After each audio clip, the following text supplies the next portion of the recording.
Welcome, everybody. Welcome. How's everybody doing? Great. Thank you. Thank you for, and that's the show. Speaking of a show, oh boy, we have one for you. My name is Christopher Loverro. I am the founder and artistic director of Warriors for Peace Theater. And thank you. But before I get into it, I want to thank the Ledge Theater and Sean and Hans and our tech guy Alex for hosting us. Sean, are you back there? Yes, you are. Bring people off the street. Come on in, y'all. Introduce these new audience members. All right, we have here new audience members. Woo!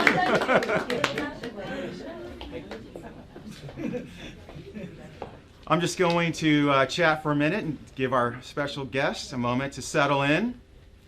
Thank you for coming tonight. So, Warriors for Peace Theater. What the hell is that? Warriors for Peace Theater was founded because I saw how powerful the arts can be as a form of catharsis for our veterans.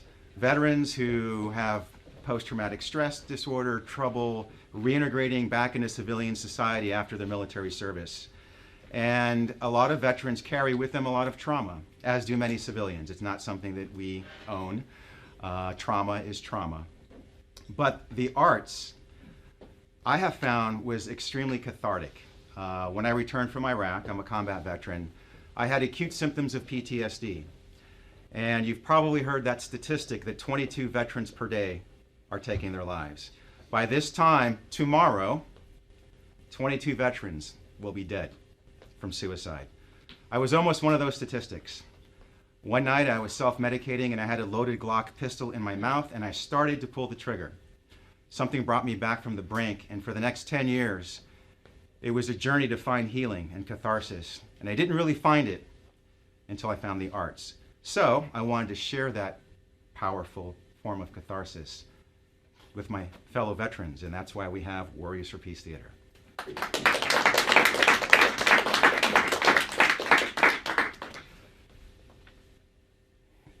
So are you guys ready? All right.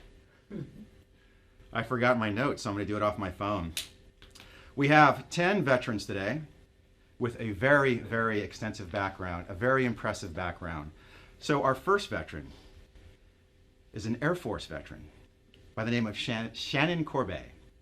And she's going to be performing Jumper that she wrote. And the music and lyrics are going to be by Natalie Rebecca Lovejoy. Quick bio. Shannon is an Air Force veteran, writer and actor, most recently seen on SEAL Team and The Rookie. She has performed at the Geffen Playhouse and the Kennedy Center as a writer, actor, dancer, and singer. Shannon was a 2023 Disney TV Writing Fellowship finalist, and her screenplays have placed in the top 10% at Slamdance. Shannon served as an intelligence officer after 9/11, providing intel support for A-10 pilots in South Korea and analyzing cyber threats at the National Security Agency. I would say that's pretty impressive. She's a good friend. She was on my support team when I was in Ukraine for the last year and a half, and I had a special team that was supporting me while I was over there, and thank you for that. I just think that you're a special soul, and we love you. So, let's start the show.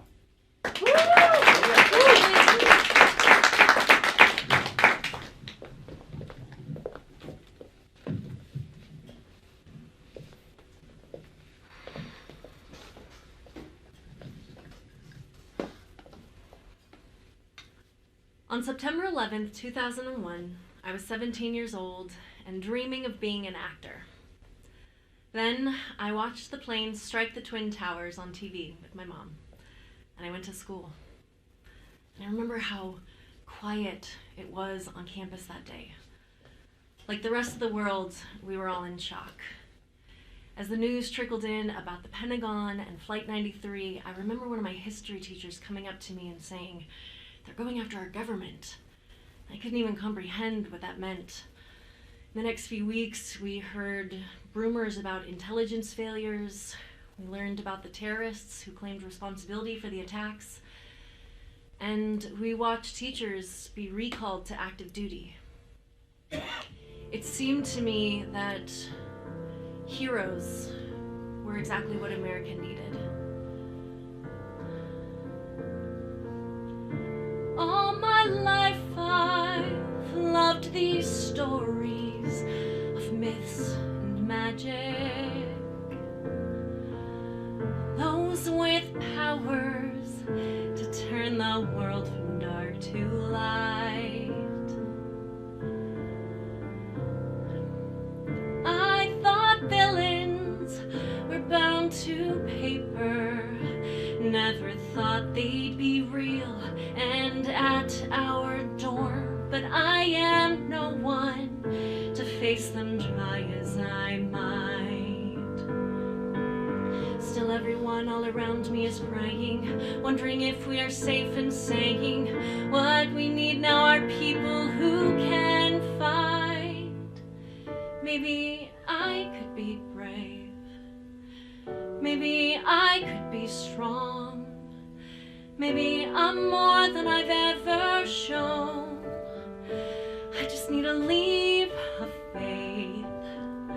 I just need to step into the unknown. Up till right now, life felt somehow fairly certain. I tell stories from a distance, safe and sound. But now I wonder if I could aim higher. Do I have what it takes? Am I prepared for what can happen when you fly too far from the ground? I could fall, I could find I'm lacking as the odds up ahead keep stacking. Maybe I should keep to where I'm bound, or maybe I could just jump. Maybe I could dare to see if I can hold my own. I'll never really know what's there if I never step into the unknown. Something out there in the blue yonder calls to me. I hear it more clearly with each passing day. How could I live with myself if I turn away? How can I reach my peak if I never climb? How will I know my finest hour if I'm just marking time? Maybe I'm brave, and maybe I'll look back one day to see how much I've grown. 'Cause I took that leap of faith, 'cause I took that step into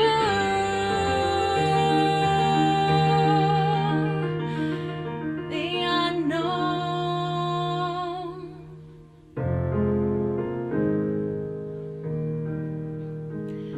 In October 2001, I submitted my application for the Reserved Officer Training Corps of the United States Air Force.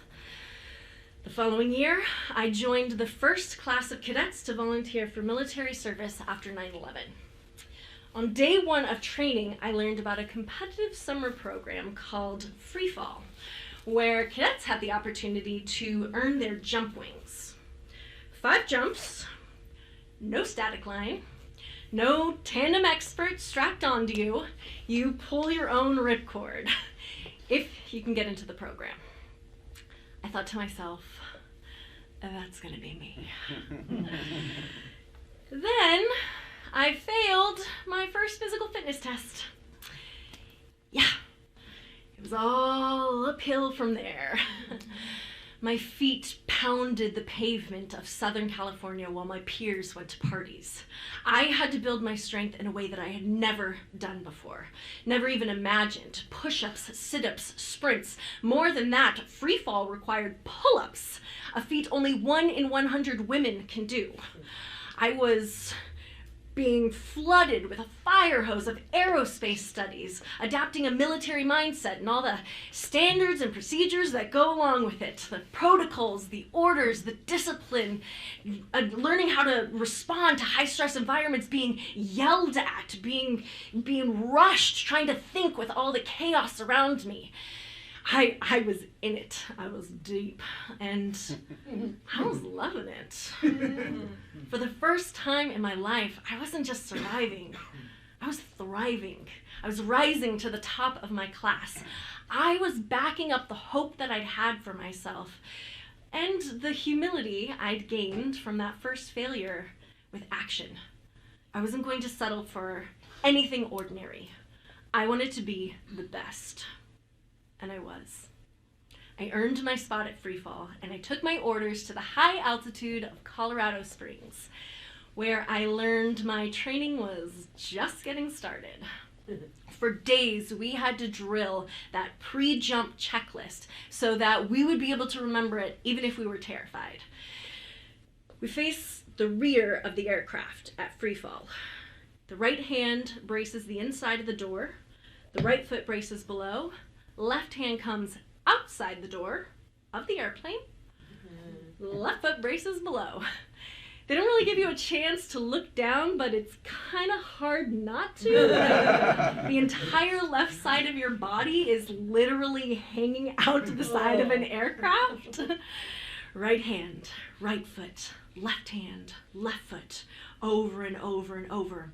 We were practicing mid-air collisions and tree landings, protecting our arteries and our eyes. We did the parachute landing fall from 6 inches, 3 feet, 8 feet. Right hand, right foot, left hand, left foot. We said it so much that I would wake up at night repeating the checklist, saying it out loud. And finally, it was time to load into the UV-18 Twin Otter aircraft. I was jumping first, so I was sitting right next to that side loading door. And at 10,000 feet, when they opened it, I realized it was the only thing keeping me from the wildest blue yonder I had ever seen. I can still hear my jump master's voice. Cadet Corbet, are you ready to jump? Free fall. Stand by. Here we go, here we go. After everything, I'm here and this is real. Understood? Straps are tight, chute is good. There's no turning back now. Wouldn't want to if I could.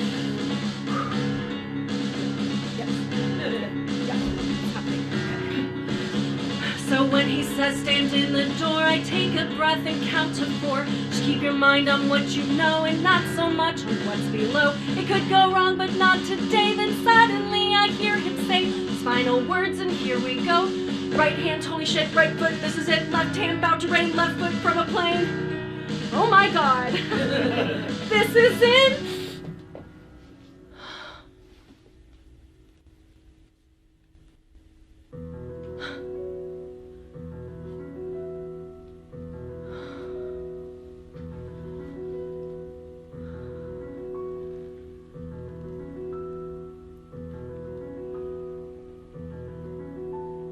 Soaring and surging, ascending, emerging, inhaling and scaling the sky,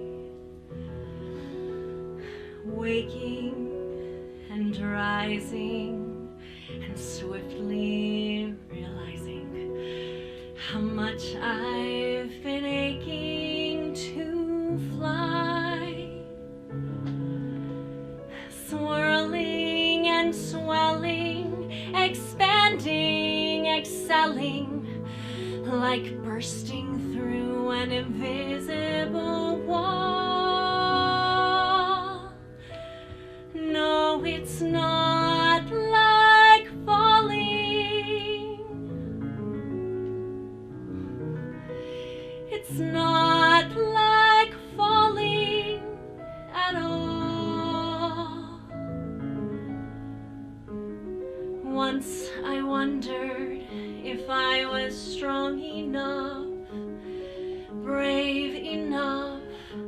to make it through, but now I'm skating on the edge of dawn. There's nothing I can't do.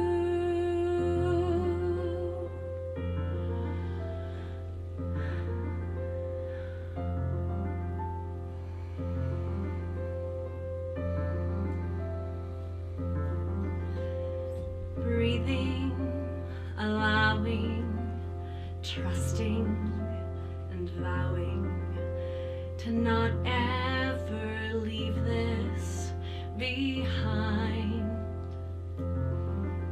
I panicked sincerely, but now I see clearly.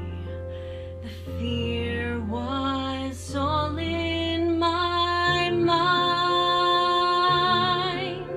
achieving and growing, eternally knowing even mountains can be so very small. No, it's not like falling. It's not like falling at all.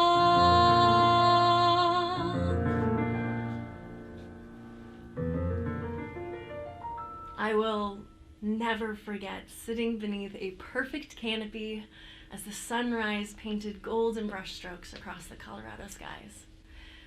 It was quite literally the height of my military career. But as years of wearing the uniform went on, I came to learn that there are limits. We're only human, after all. And the human body breaks.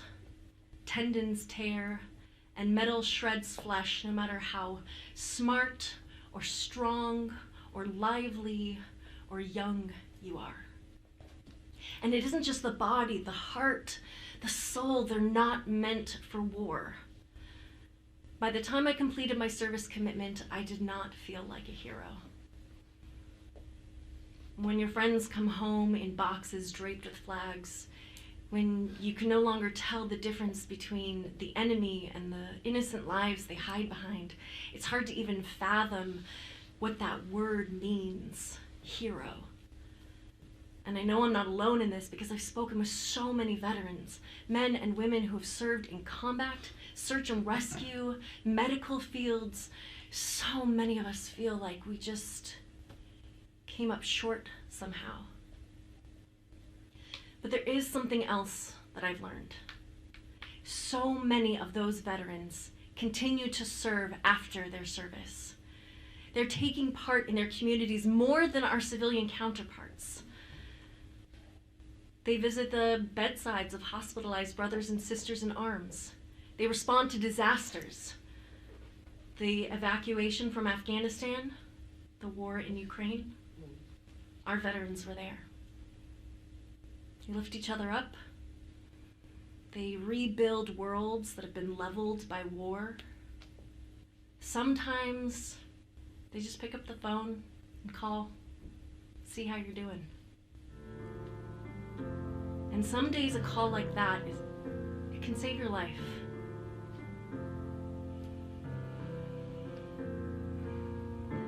Not all strength is purely muscle, forcing victories. Not all bravery is charging forward with a cry. An epic covers many battles and continues beyond the story's end, and life's true heroes are the ones still standing by. Maybe there's more to being brave, more to being strong. Maybe it's more than we've ever shown. It just takes a leap of faith just takes a step into the unknown.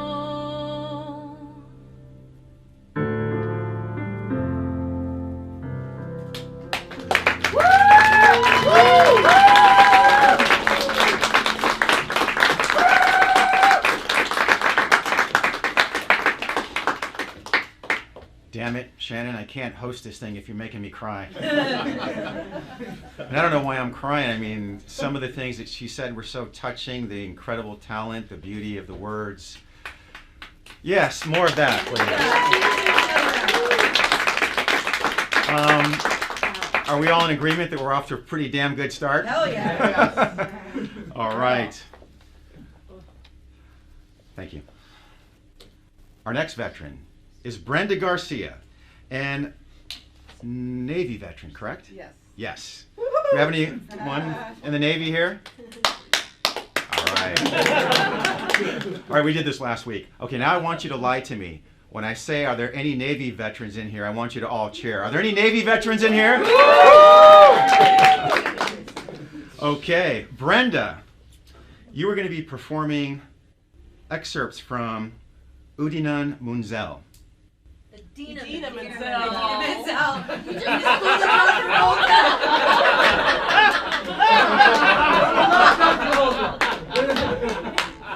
If it can happen at the Oscars, it can happen. I did that intentionally to get the laugh. Good job. Well played. Yeah, I'm damn good.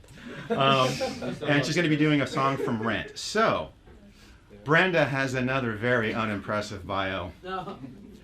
The highlight of Brenda's career in the Navy was the prestigious assignment as personal videographer of none other than President Bush 41, President Clinton, where she documented thousands of events for the National Archives and presidential libraries. Wow. On numerous occasions, she even flew aboard Air Force One. Oh. What was the food like? Great. After active duty, she became a Navy Reserve Public Affairs Officer. Today, Brenda is a SAG-AFTRA actress and author of a memoir depicting her White House adventure. And when does that come out, and how can we see it or read it? As soon as I get it published. Okay. Let us know. Yeah. She plays a leadership role in Veterans in Media and Entertainment and recently joined the Geffen Playhouse Advisory Board. So, yeah, like I said, not very impressive at all. Round of applause for Brenda Garcia.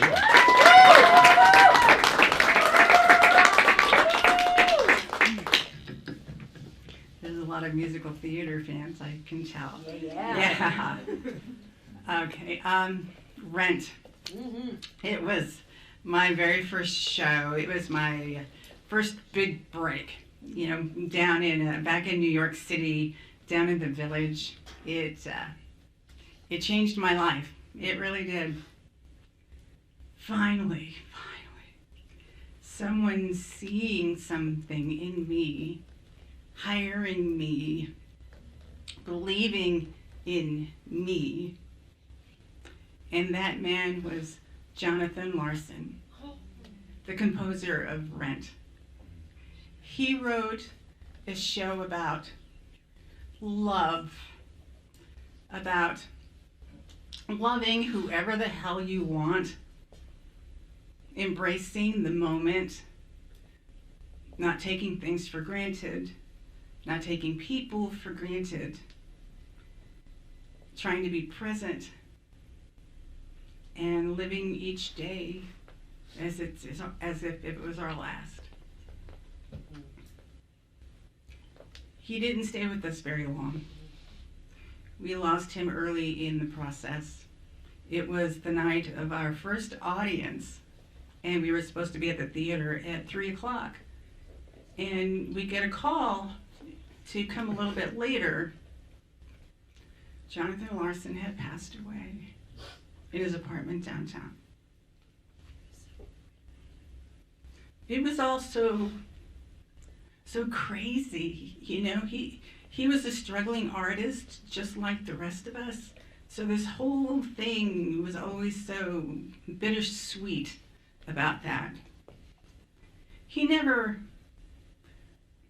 got to enjoy the accolades and the love that people were sending us through this show. And it was more for us than, oh wow, it's our first Broadway show. It was now we had a mission, you know? We had a mission to bring forth this man's love, his music, his message about tolerance, about community, choosing light over darkness, choosing love over bigotry. There's only us, there's only this. Forget regret, or life is yours to miss. No other road, no other way, no day but today.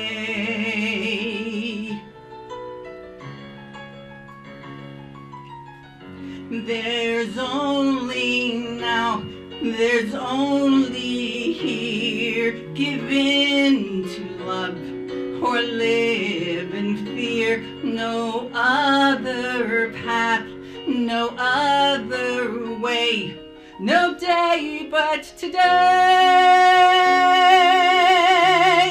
No day but today. No day but today. No day but today. No day but today.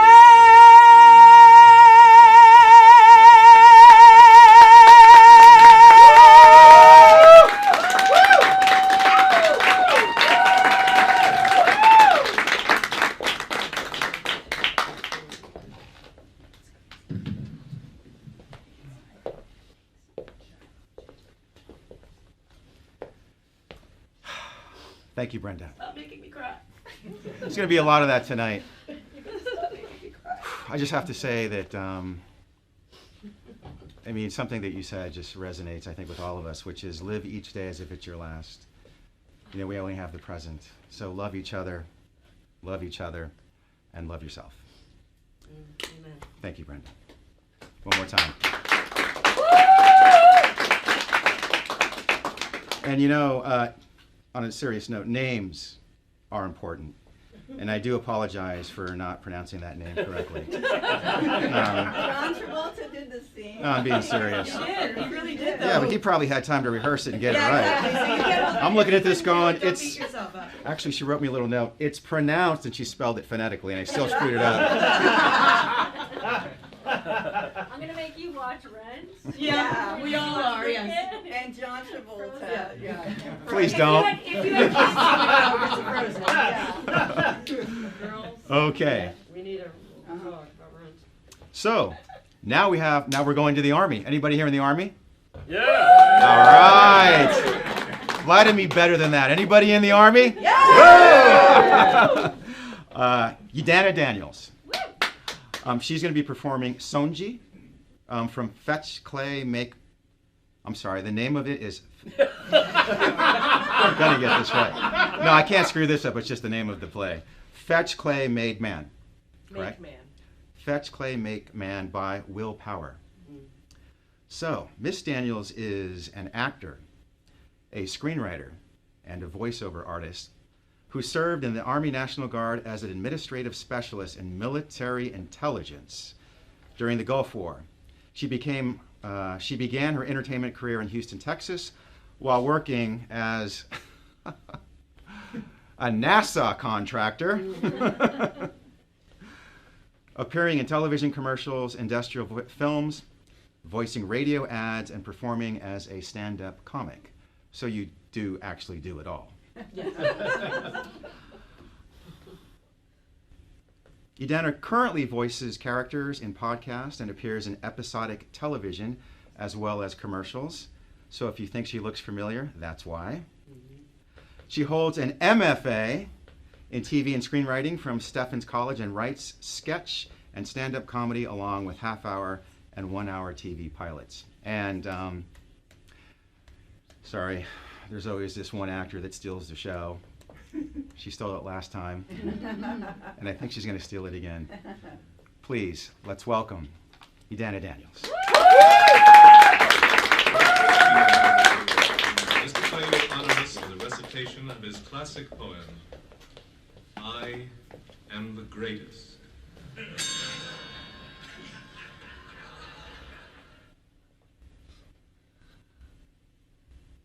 So, if I just put on the Muslim's dress and kept my mouth shut, everything would have been all right?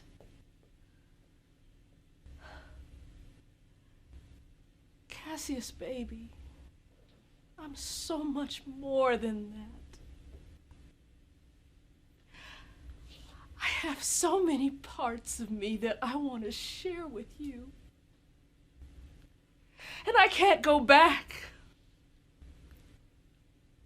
I can't just pretend to be just part of me no more.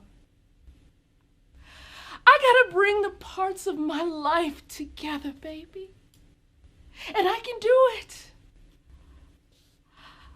I can be smart. I can be sexy. I can be a good wife. I can be a good mother. And I can do it. I can do it under one roof. But you say we can't even buy a house because the mothership is coming back in 5 years to take people away. Well, what about your honorable prophet? Elijah Muhammad got a... Have you seen the size of his house? So what? They're not gonna take him? Why can't we have a house? How come he gets to have a house and we don't? You said you wonder if it's true your damn self. Who are you, Cassius Clay? Huh? Because if you are really Muhammad Ali, then you would live what you believe and not be one thing for them and another when you're with me. Like, God, don't see what you're doing.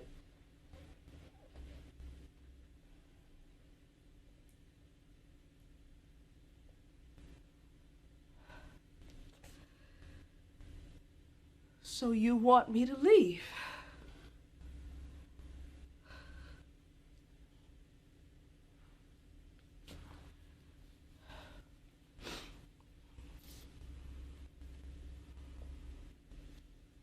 Rashid, he's all yours.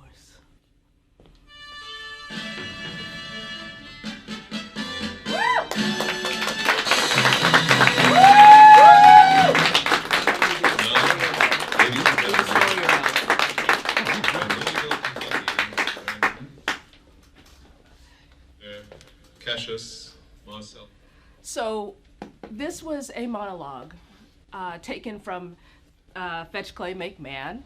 And it was, the play itself is a snapshot of an unlikely meeting and friendship between boxer Muhammad Ali and Stepin Fetchit. Stepin Fetchit was a character played by Lincoln Perry, who was the first black movie star. He was the first black person to be given a featured credit in a motion picture. Stepin Fetchit was a rather controversial character amongst African Americans because Stepin Fetchit was portrayed as a lazy stereotype of a black person. And so very few of us want to be portrayed as a stereotype. And that was the controversy with him, and even to the point where the studio wanted him to keep up the persona even when he was on his own time walking the streets of Los Angeles. And that became a duality that he had to live, while Muhammad Ali had his own duality. He never pretended and never took on the need to please his white counterparts. However, because of his relationship to the Nation of Islam, he had a bit of duality of his own. And so here, Sonji, his first wife, is having a confrontation of that duality of the person who he met and loved, but now he is believing that he needs to separate her because she doesn't live the lifestyle in public that she should present as a person who represents the Nation of Islam, when that's really not her. And that duality, Step and Fetch It, or Lincoln Perry, earlier in the play, causes Sonji to question that about herself. What am I doing living this dual life? And now she brings Cassius Clay, or Muhammad Ali, to that same point of questioning and reckoning. I chose this piece because as a woman, I think that the vulnerability of this character, the duality of life sometimes, of needing to have one persona over here and feeling like you have to have another. Just like Lincoln Perry, code switching. Yeah. It's what we call it now. That's our fancy term for it now, but that's what he had to live then. And so because of that, it really spoke to me, and I thought that it would be fitting to bring it to you. So thank you. Thank you.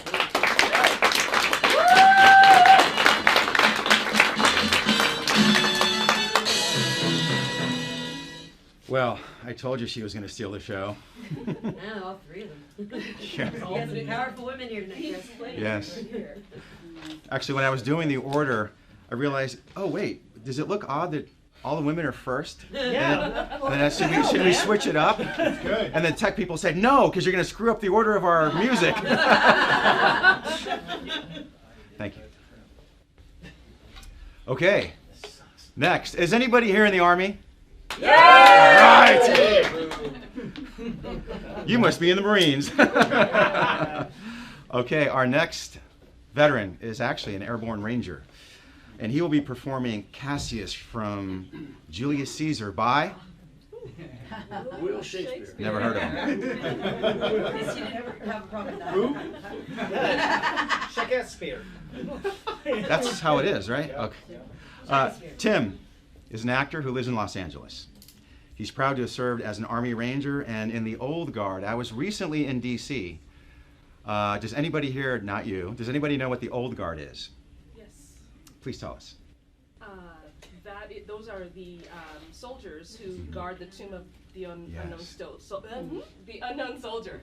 And so they go back and forth, rain or shine, sleet or snow, and they're always there 24 hours a day. And they train special. It's a special unit of soldiers that train to do that.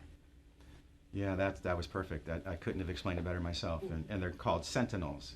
And like you said, they stand guard for the tomb of the unknown soldier 24/7, 365. There's never been a moment in time when they weren't there.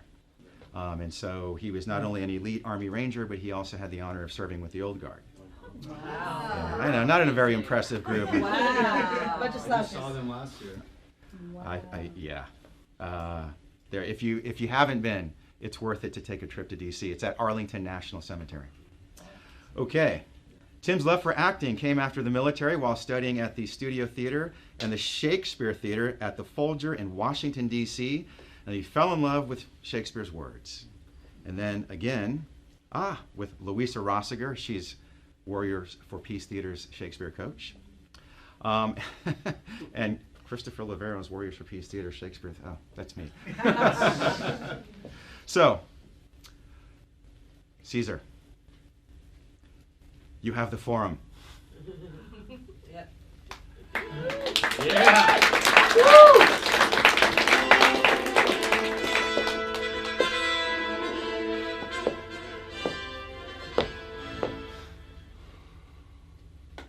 Rome, 44 BC. The people of Rome celebrate Julius Caesar, their interim leader, whom they love so much that they would gladly make king. The conspirators have other plans to make sure that that never happens.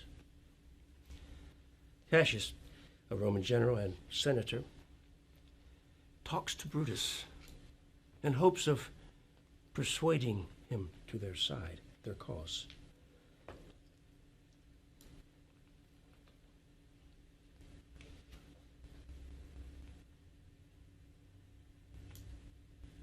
I know that virtue to be in you, Brutus, as well as I do know your outward favor. Well, honor is the subject of my story. I cannot tell what you and other men think of this life. But for my single self, I had as lief not be as live to be in awe of such a thing as I myself. I was born free, as Caesar. So were you. We both fed as well. And we can both endure the winter's cold as well as he. For once upon a raw and gusty day, the troubled tide were chafing with her shores, Caesar said to me, "Darest thou, Cassius, now leap in with me into this angry flood and swim to yonder point?" Accoutred as I was, I plunged in and bade him follow. So indeed he did. The torrent rode, and we did buffet it with lusty sinews, throwing it aside and stemming it with hearts of controversy. But ere we could reach the point proposed, Caesar cried, "Help me, Cassius, or I sink!" I, as a our great ancestor did from the flames of Troy, upon his shoulders the old Anchises bear, so from the waves of the Tiber did I the tired Caesar, and this man has become a god. And Cassius is but a wretched creature that must bend his body if Caesar carelessly, but not on him. He had a fever when he was in Spain, and when the fit was on him, I did mark how he did shake. 'Tis true, this god did shake. His coward lips did from their color fly, and that same eye whose bent doth all the world did lose his luster. I did hear him groan. And that tongue of his, which made the Romans mock him and write his speeches in their books, alas, it cried, "Give me some drink, Titinius," like a sick girl. It doth amaze me that a man of such feeble temper should so get the start of the majestic world and bear the palm alone.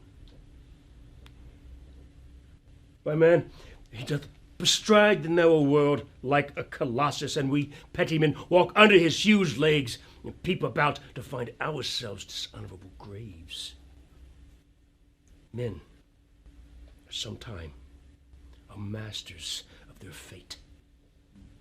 The fault, dear Brutus, is not in our stars, but in ourselves, that we are underlings.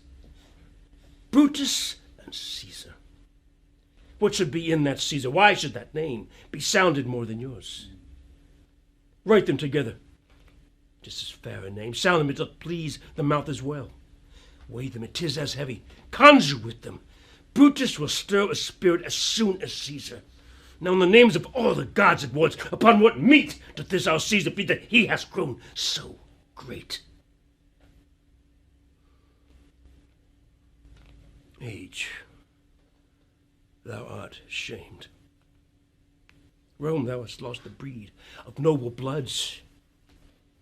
When went there by a time since the great flood, but it was found with more than with one man? When could they say, till now, that talked of Rome, that her wide walls encompassed but one man? Now is it Rome indeed, and room enough when there is in it but one only man? Oh, you and I, I've heard our fathers say there was a Brutus once that would have brooked the eternal devil to keep his state in Rome as easily as a king.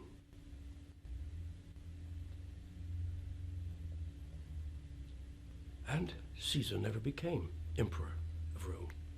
He was assassinated. Beware the Ides of March. I didn't know much about acting or Shakespeare when I first got out of the military. Really nothing at all.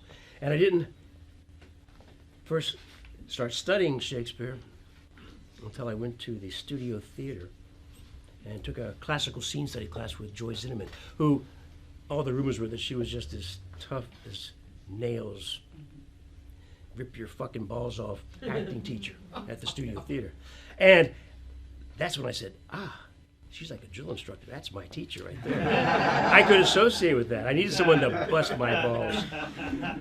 And I remember the first scene that she gave me was Romeo, and it was the balcony scene, and Romeo and Juliet. And the first time we put it up, I was just proud of myself because I memorized all these fucking lines. And I didn't even know what the hell they meant. And I wait there, and she critiques the young lady. Then she comes to me, and she's sitting there smoking a cigarette. And she takes one. She's like,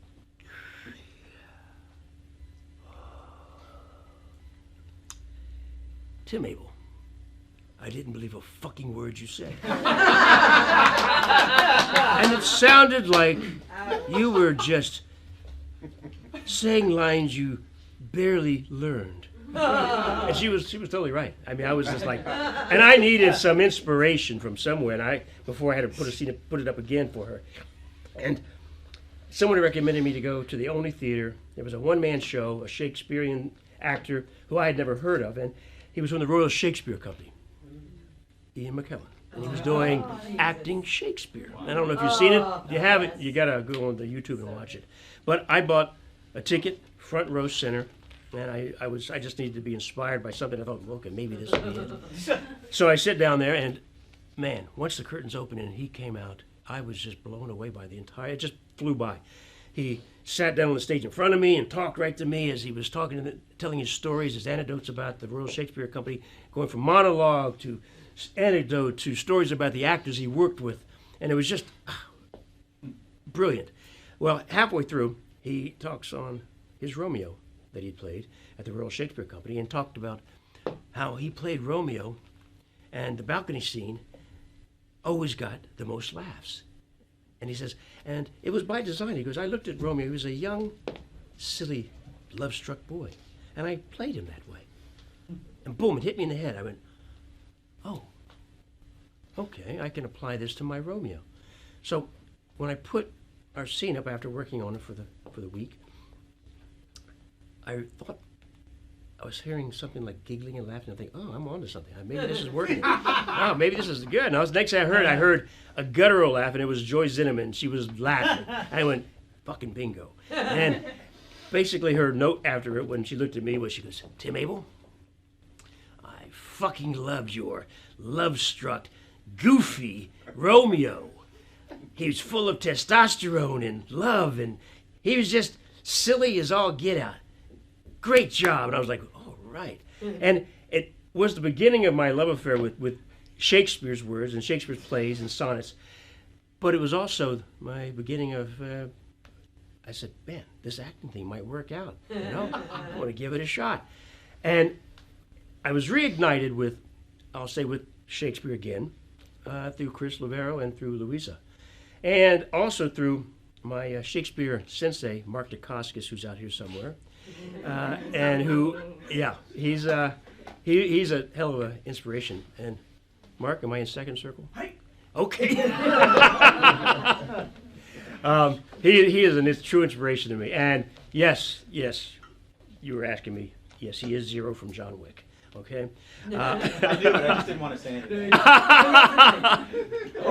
Well, I'm going to leave you with this, because this I love this as well. I love this the prologue from Henry V. Anybody familiar with that? Mm-hmm. And I love it because Shakespeare is preparing the audience for what they're about to witness. The battle between England and France, and the bloodshed, the horses charging into battle, men dying and fighting and screaming. And it's about getting the audience prepared to use their imagination to transport them to this place.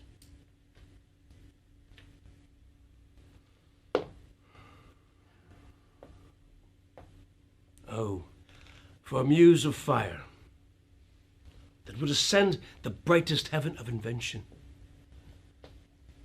a kingdom for a stage, princes to act, and monarchs to behold the swelling scene.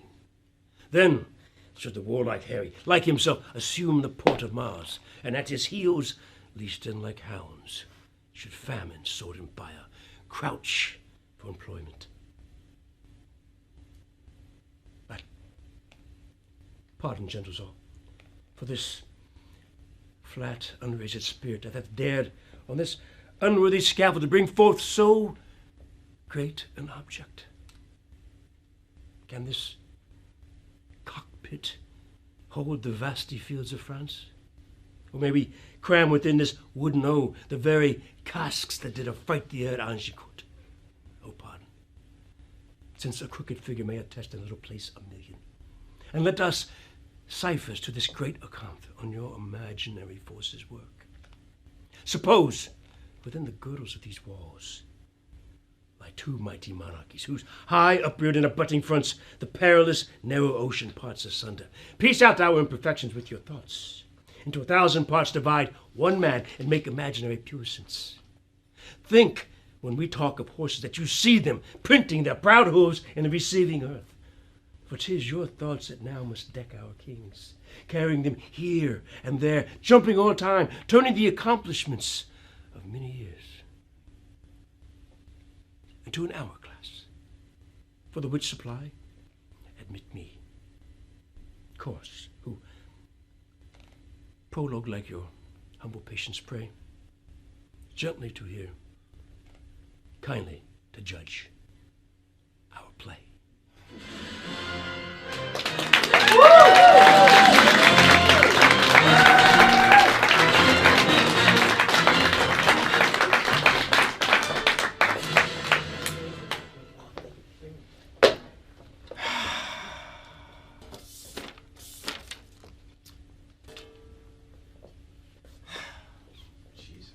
Remove him! Remove him! Remove him!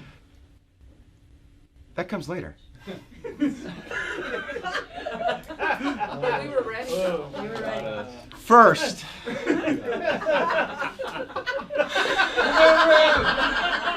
fuck it, I'm gonna go. Wait, since I'm hosting the show, can I stay just a little bit longer? Okay. No, I want to talk to you about something very serious. Immigrants. Coming across our borders, stealing our jobs, mucking things up. This has got to stop. Immigrants are ruining our culture. Not to mention, they're dark-skinned. Yeah, that's right. Black and brown people coming from these shithole countries. Or as one recent president was quoted as saying, they're poisoning our blood. This has got to stop. I mean, immigrants... Actually, I'm an immigrant. First generation on my mom's side. She came here after World War II from another country, actually another island, didn't speak a word of English, and was the only non-white person in her school. Actually, I guess we're all immigrants. Unless you're a part of the First Nation peoples. Okay, maybe I should rethink this? Well, there's someone who's going to help me do that. There is a historical figure known for being a literary genius. But he also had, you know who it is, don't you? There's a little known side to him, or he's not actually known for this, but he was very pro-immigrant. And his name is William Shakespeare.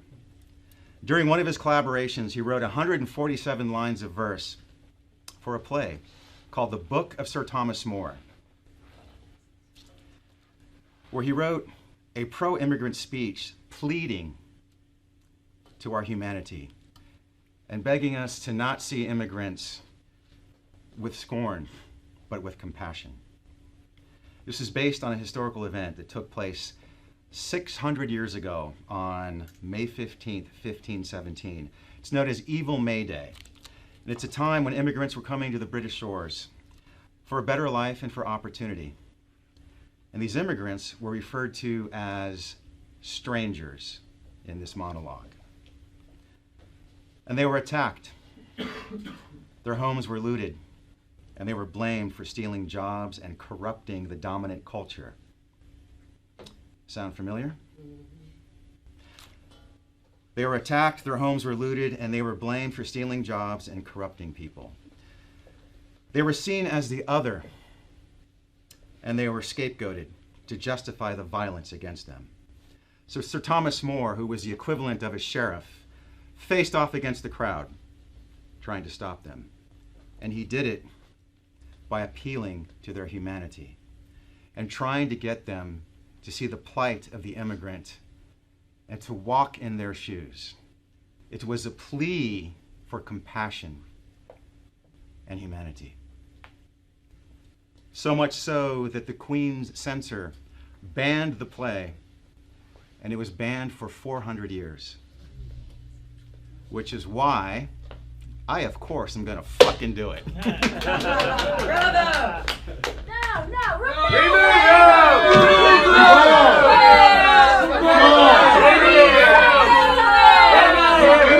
Grant them removed!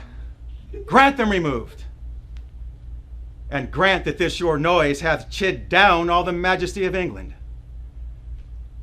Imagine that you see the wretched strangers, their babies at their backs and their poor luggage, plodding to the ports and coasts for transportation, and that you sit as kings in your desires, authority quite silent by your brawl, and you in ruff of your opinions clothed. What had you got? I'll tell you. You had taught how insolence and strong hands should prevail, how order should be quelled, and by this pattern, not one of you should live an aged man. For other ruffians, as their fancies wrought, with self-same hands, self-reasons, and self-right, would shark on you, and men like ravenous fishes would feed on one another. Now, desperate as you are, wash your foul minds with tears in those same hands, that you, like rebels, lift against the peace.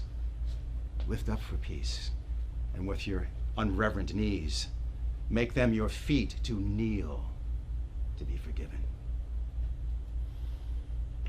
You put down strangers, kill them, cut their throats, possess their houses, and lead the majesty of law in line to slip him like a hound. Alas, alas, say now the king, as he is clement if the oppressor mourn. Should so much come too short of your great trespass? Whither would you go? What country by the nature of your error should give you harbor? Go you to France or Flanders, to any German province, to Spain or Portugal, nay, anywhere that not adheres to England? Why, you must needs be strangers. Would you be pleased to find a nation of such barbarous temper that breaking out into hideous violence would not afford you an abode on earth? Whet their detested knives against your throats, spurn you like dogs, and like as if that God owed not, nor made not you, nor that the elements were not all appropriate to your comforts, but what would you think to be thus used?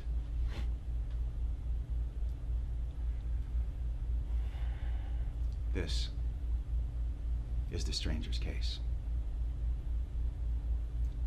And this, your mountainish inhumanity.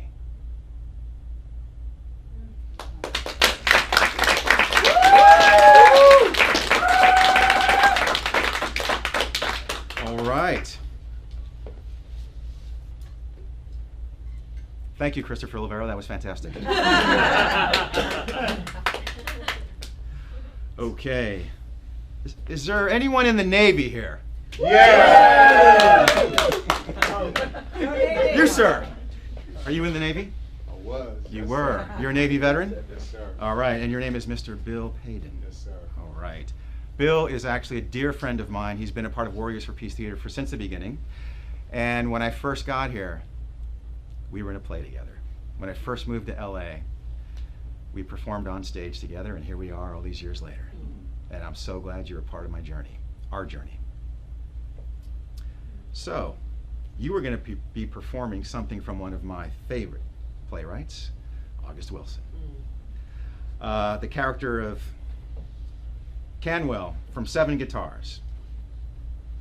So, Bill is a veteran of the U.S. Navy. He has been an active member of Warriors for Peace Theater since the inception, and he is an actor with experience in theater, television, and commercials. His theater credits include the outstanding, thought-provoking Shout, A Death in Bethany, The Edgy, Stylish Bare Naked Angels, and Oh Solo Night, and many, many, many more. His film credits include the delightful My Christmas Fiance as Earl Coleman, the soon-to-be-released Rogue Cops, Pushed to the Limit. Is that out yet? Not yet. Okay. Where can we see it? It's supposed to premiere down in Santa Ana maybe in March. Okay. We'll put it up. Keep us posted. And you were in 19 Summers as Warden Watkins, and his television credits include None of the Above, Habada, Jennifer and the Chicken, and a web series. What's the name of it? Carbon Dating. Okay. And the 50s. Is that also okay? So very active working actor, very inspiring. And without further ado, let's hear some August Wilson.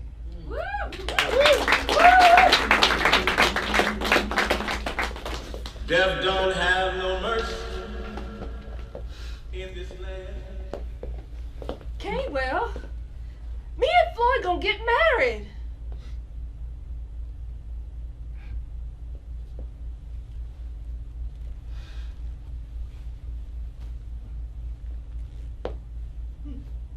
I always did believe in love. Felt like if you didn't believe in love, you might as well not believe in anything. Even love that ain't but halfway, still love. And just 'cause it's coming one way, don't make it less. If it was two ways, it wouldn't amount to more love. Say, I loved you, and you didn't love me back. I could still say, I'm all filled up with love for Vera. I could walk down the street and people could see that. They may not know what to call it, but they could see something going on. Maybe I'll walk like I'm more satisfied with life. Maybe it make me walk more better. Maybe I'll walk like I got $1 million in my pocket. Say, I loved you, and this time, you love me back. I don't see how my love for you could get much more bigger than it already was. Unless I walk like I got $2 million.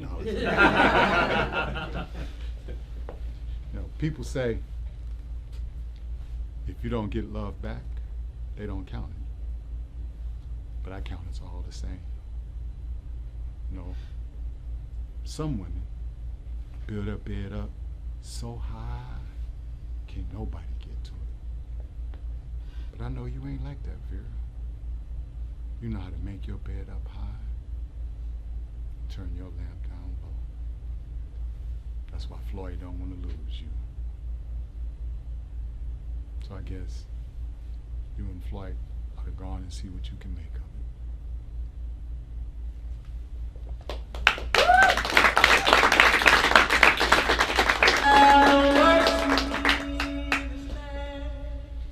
So I chose this piece in particular because it speaks to my heart I think I'm a romantic. And there's 3 projects that stand out. This particular scene from 7 Guitars and August Wilson, one of my all-time favorite romantic films. It's maybe one of the best films ever, Casablanca. And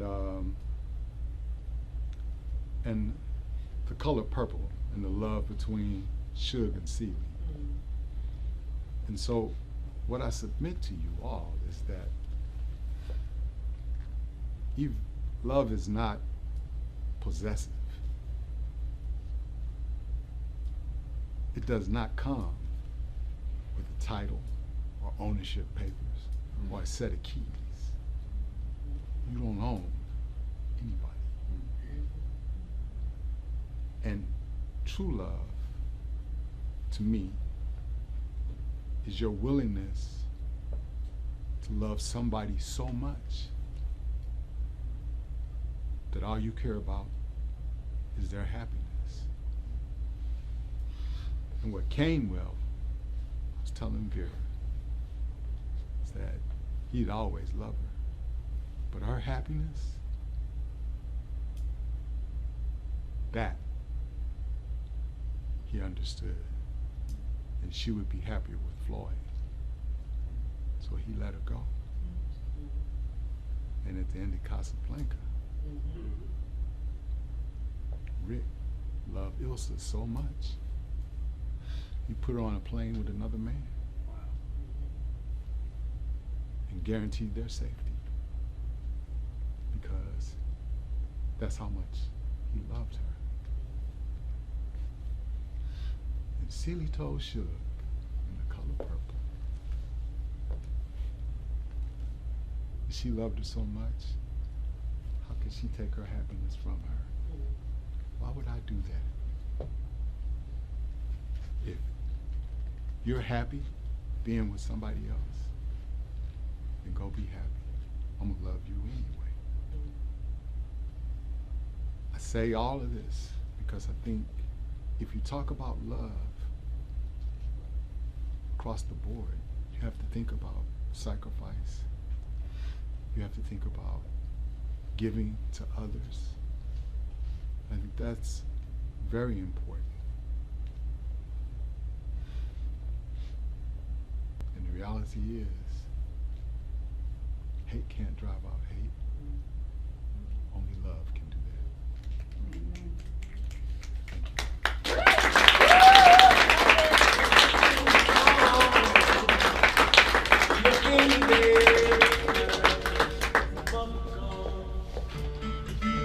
I get my electric guitar. Woo! Thank you, Bill. You know, you just reminded me of something. I forgot to mention that the theme for tonight is love and peace.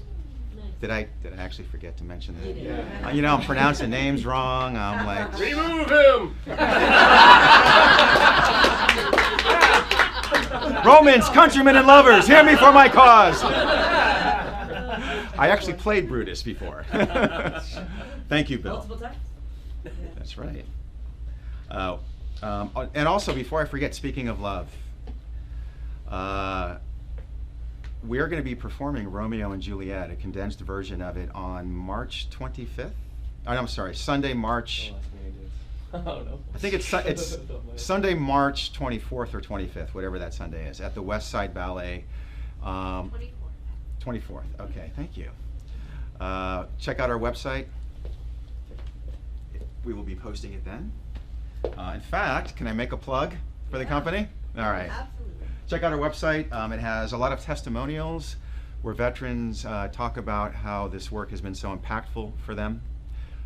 Goes over some of the other projects that we do, because we're not just a theater company to help veterans with healing and catharsis. We have kind of a broader social impact mission. We try to promote diversity in the arts, promote women in the arts. We use the arts to bring communities together. And one of our upcoming projects, when we can get the funding for it, is to bring back Vietnam veterans who fought in the Vietnam War back to Vietnam. We're going to partner with veterans groups and theater groups in Vietnam. And we're going to have our veterans and their veterans, all these years later, share the stage and create some arts together as a means to heal. So, website. And I'm just saying, while you're on there, you might want to, donate some money. Okay. So, speaking of Romeo and Juliet, our next actor is going to be playing Romeo at the West Side Ballet. His name is Wesley Smoke. He's going to be performing Dell from Comet by Sam Ismail. Did I fuck that name up too? It's just Sam Esmail, but it's okay. No, I wrote it down twice, so that must be correct. I am so fired! Okay. Wesley Smoke is an actor, musician. What kind of musician?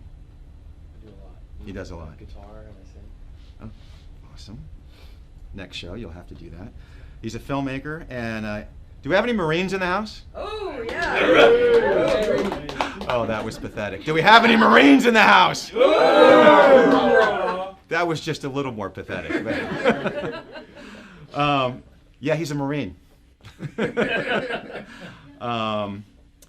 And I've been working with Wes for a bit. When I was in Ukraine the last year and a half, our Shakespeare teacher, Louise Rodager, had been teaching classes in my absence. And Wes is one of our star students, and he's just a great artist and person. And we are very, very thankful to have you on our team. Notable highlights of his career include a lead role in the live theater production of Outpost DMZ at Santa Monica College, Romeo and Juliet at the American Legion. We've actually already performed it. We're going to be doing it again because it was so successful. Yeah, we're good. What can I say? And he studies currently at the Berg Studios as well as with us. So, Semper Fi Marine, let's hear it for Wesley Smoke.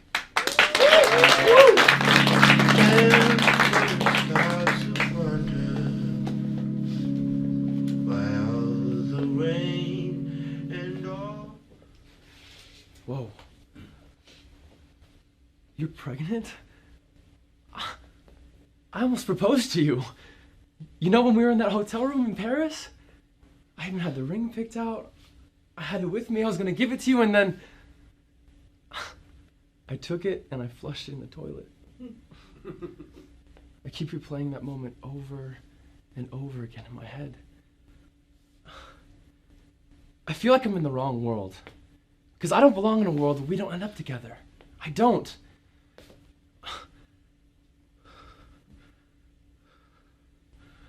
I don't. There are parallel universes out there where this didn't happen, where I was with you and you were with me, and whatever universe that is, that's the one where my heart lives in. I tried so hard to get back into the dream I was in last night. I wanted so badly to fall back asleep. You know, I never thought love was real. I didn't.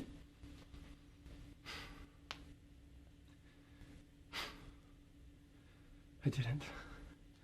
But right now, I think that life isn't real without it.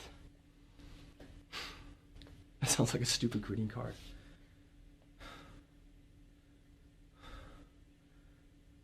This is so stupid. So irrational. Why am I so hell-bent on getting back with you? You fucking hate Pixar movies, for crying out loud. You still have a MySpace account. I don't want to be with a person like that. Why does it feel so impossible to let you go? It's an addiction. That's what it is, you know. It's a biochemical addiction. It's so stupid. If you think about it, relationships are just totally narcissistic. Basically, you're just trying to find someone who will love yourself. You're just trying to find someone who will love you more than you love yourself. That's all it is. No, it's not. Yes, it is. No, it's not. No, it's not. Look, I don't know anything anymore. But I know I do love you.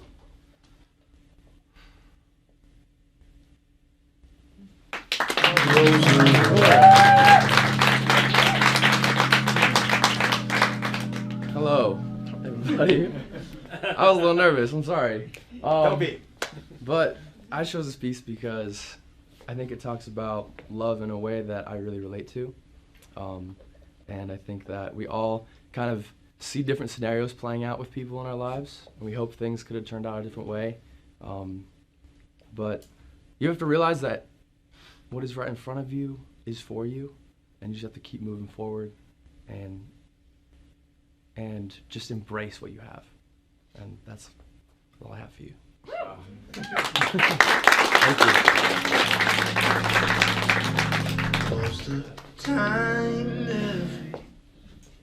Thank you, Wes. Speaking of love, I think my girlfriend's in the audience. I'm right here.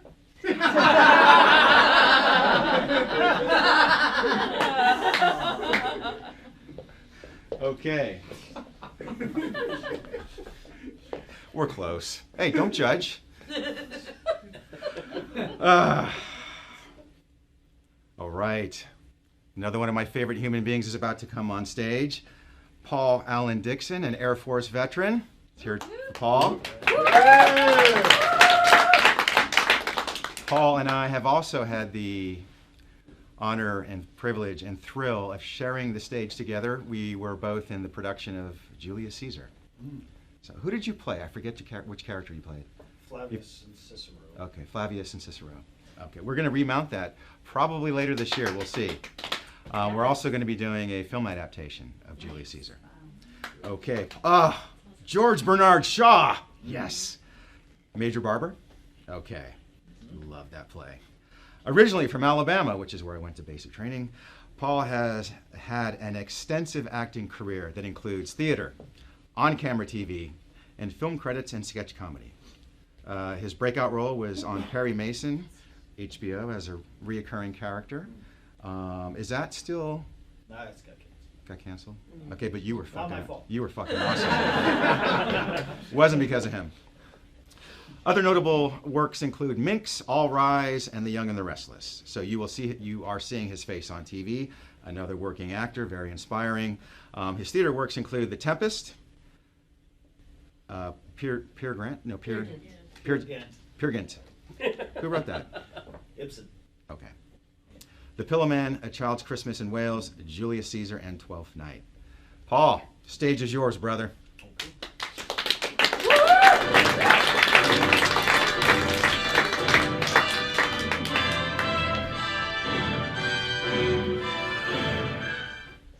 Oh, one moment, Mr. Lomax. I am rather interested in the Salvation Army. Its motto might be my own. Blood and fire. My sort of blood cleanses. My sort of fire purifies. Consider for a moment. Here I am, a manufacturer of mutilation and murder. I find myself in especially good humor just now because this morning down at the foundry, we blew 27 dummy soldiers to fragments with a gun which formerly only destroyed 13. The more destructive war becomes, the more fascinating we find it. No, Mr. Lomax, I am obliged to you for making the usual excuses for my trade, but I am not ashamed of it. I'm not one of those men who keeps his morals in watertight compartments. All the spare money my trade rivals spend on hospitals, cathedrals, and other receptacles of conscience money, I devote to experiments in destroying life and property. Therefore, your Christmas card moralities of peace on earth and goodwill toward men, they're no use to me. Your Christianity, which enjoins you to resist evil and turn the other cheek, would make me a bankrupt. My morality, my religion, must have a place for cannons and torpedoes in it.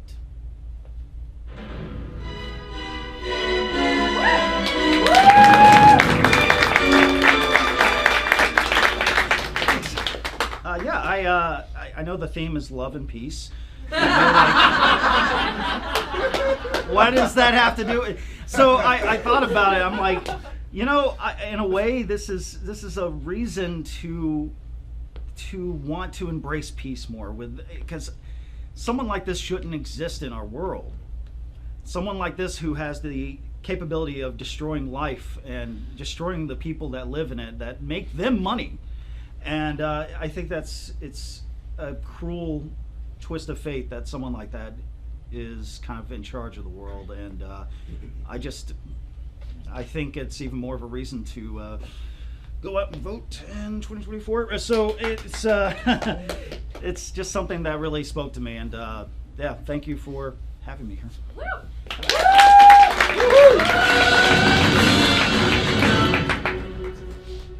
Thank you, Paul. Thank you. All right, how's everybody doing? We're saving the best for the Marines are on this side. Actually, I'm gonna do a little improv here. I have to tell you a quick story about the United States Marine Corps. Many years ago, I was doing some volunteer work in Somalia during our involvement there. You probably heard of the movie Black Hawk Down. So I was there during that time. And you had international forces from all over the world in Somalia conducting security operations to basically keep the humanitarian aid safe, because there was extreme famine. And at the time in Somalia, they lost an entire generation of children from starvation. You could not go anywhere in Somalia and find a child under the age of 5. They were all gone. They were all dead.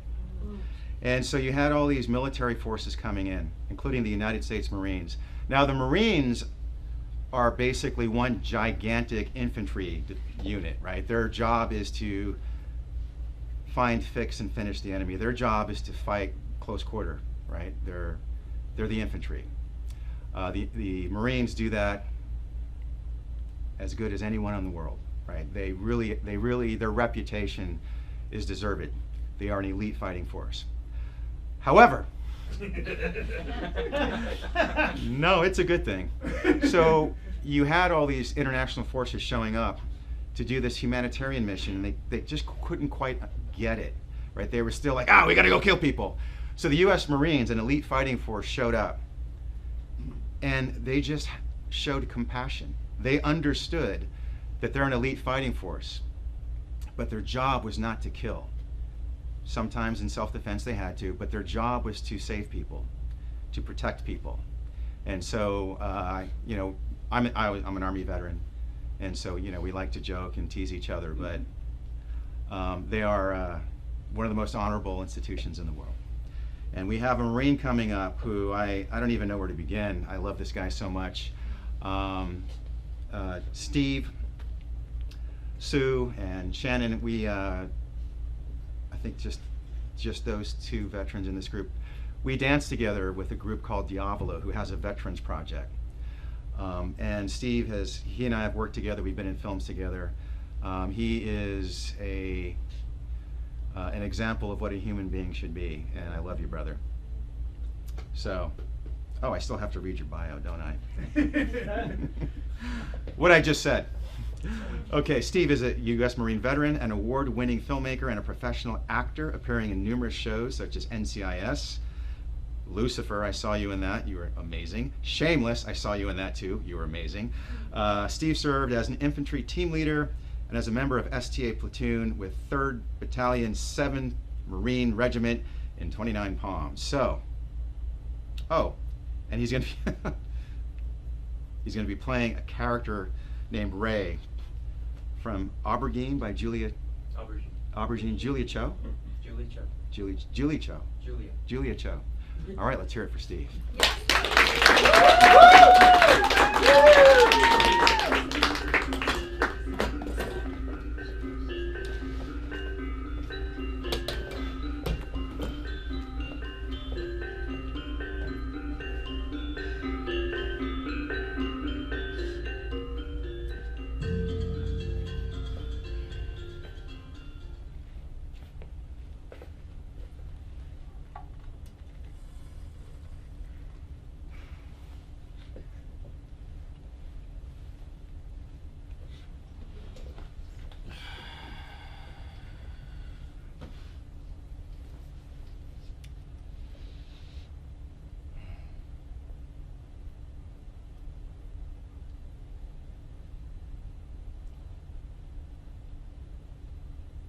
I know this doesn't make any sense, but I actually thought I was gonna die before you.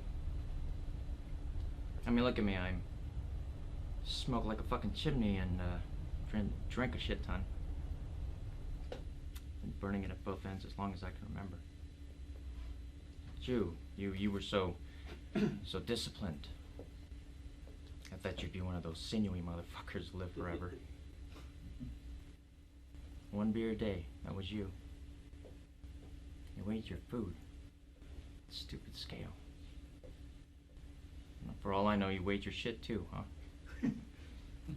I just thought it was another insane thing in a long line of insanities. But were you being careful because you were sick? Because you already knew?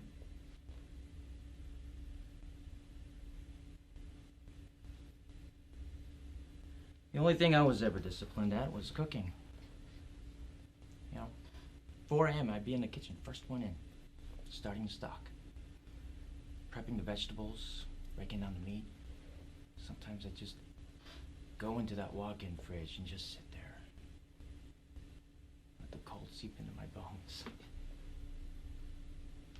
Look at the rows and rows of vegetables and cuts of meat, boxes of fruit, sacks of onions, the fistfuls of garlic, and I would feel content. In those moments, I felt closer to you than I've ever felt when I was actually with you. I knew you'd look at those full shelves and understand. You'd say, "It is good not to be hungry." And in that sentiment, at least, for once, we agreed. Yeah?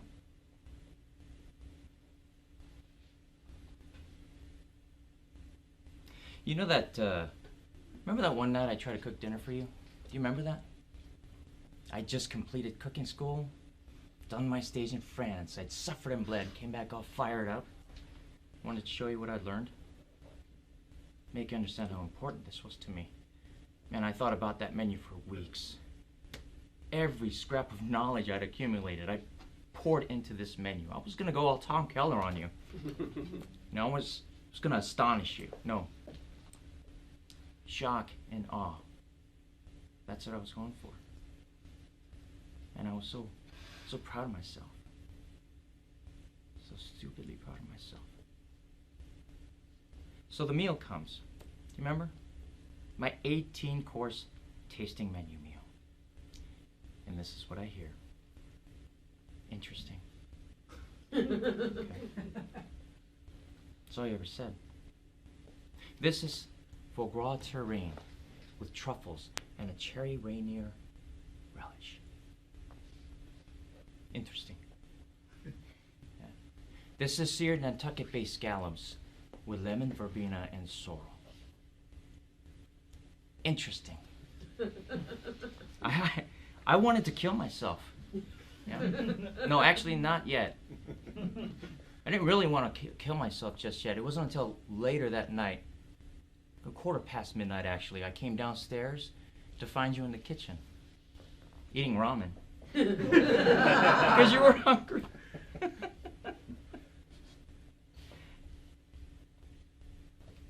Well, Dad, in honor of that, ramen, Ichiban, 10 cents a pack.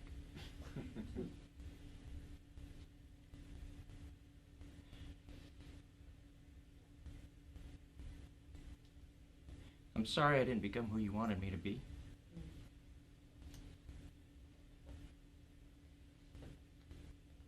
But I wish you could have known how good I am at what I do.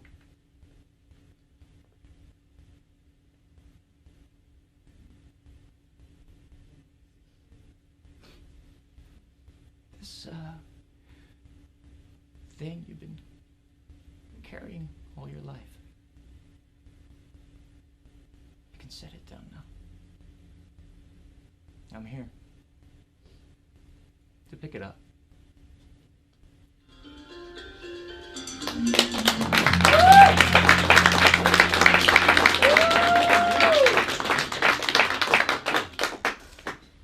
So my dad literally makes the best ramen.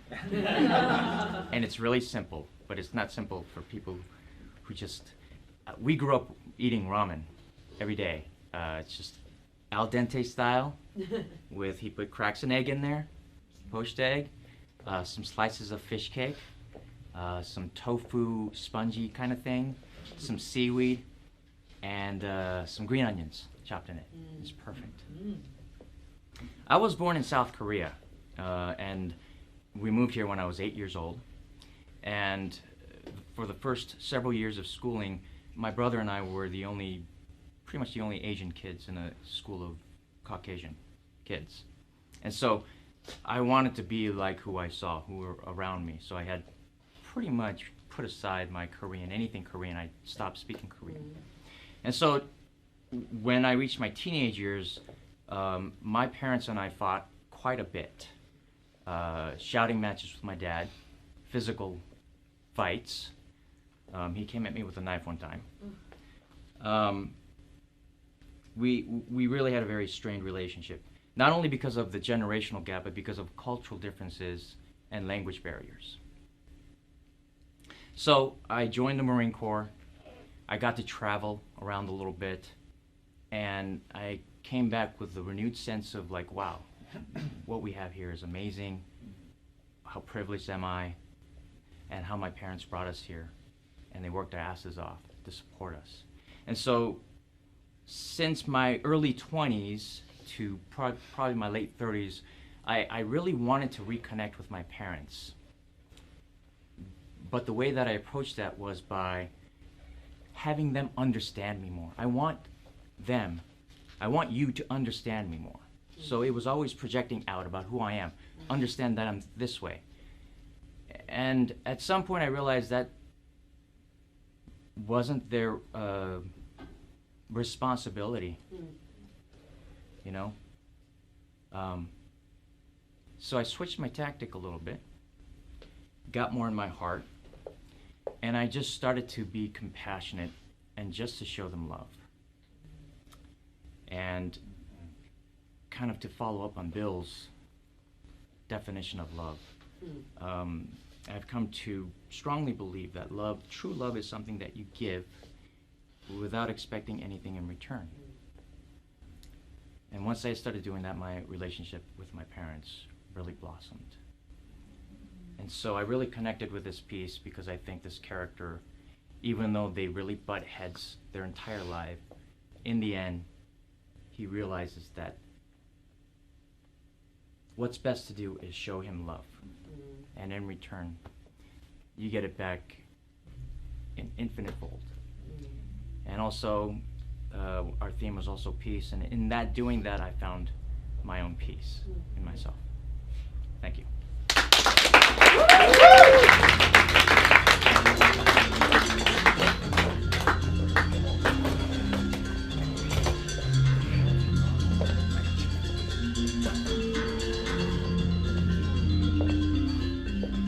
Thank you, Steve. 고맙습니다, 아저씨. You didn't hear me? I speak a little Korean. 고맙습니다, 아저씨. 아이고, 그래요. 한국말 조금 알아요. 조금 잘하네요. Yeah, 연세대학교 공부하세요. I told you. Yeah. I've always thought. That was just gibberish, actually. I was just making it up. No, actually, I do speak a little Korean. That was actually It's my first duty station. Okay, so how's everybody doing? Good. So this is the thing. We have one more artist to come up. And then right after that, Ben. What? James. Saying bang. Oh, bang. I thought you were saying James. James. All right, I'll shut up. James Bang. James Bang. Bang. James Bang. James Bang. I'm sorry, James. Okay, so we have one more fantastic artist to come up, and then because it's 9:50, right? We're not even at 2 hours. I would love for you to wait after the last performer for a quick Q&A with the troupe. We're going to come up here, and you can all ask us questions about our pieces, about military service. It's just a good opportunity for you to ask us any questions that you may have. Okay, so our next performer James Bain. He's going to be performing Oberon from A Midsummer's Night Dream by William Shakespeare. James is an actor of stage, screen, and commercial. Originally from Salina, Tennessee. Salina. I'm mispronouncing everything tonight. It's okay. There's like a TikTok video about how Salina. about how a bunch of towns in Tennessee can't be pronounced right. All right, so I don't feel so bad on that one. Thing, Now he's based in L.A. James is a former Marine and an Iraq combat veteran. After the military, he earned his Master's of Fine Arts, got an MFA from the university. He has an MFA from USC. That is impressive. Without further ado, James, you have the stage, brother. Bain! Bain! Bain! Bain! Bain!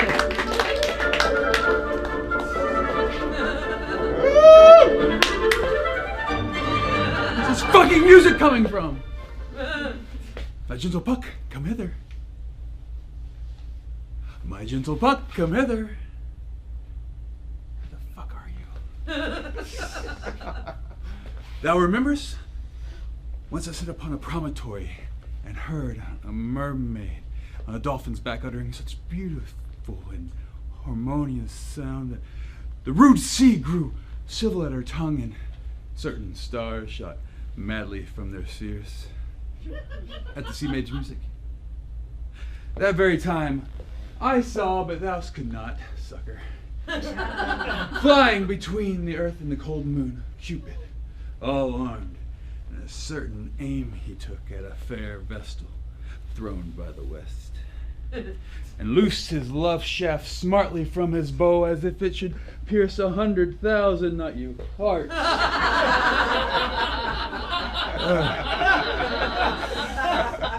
But I see young Cupid's fiery shaft quenched, man, my shoes are loud, quenched by the chase beams of the watery moon, and the imperial Vastus passed on and made meditation fancy free. That means it missed her and she's a virgin.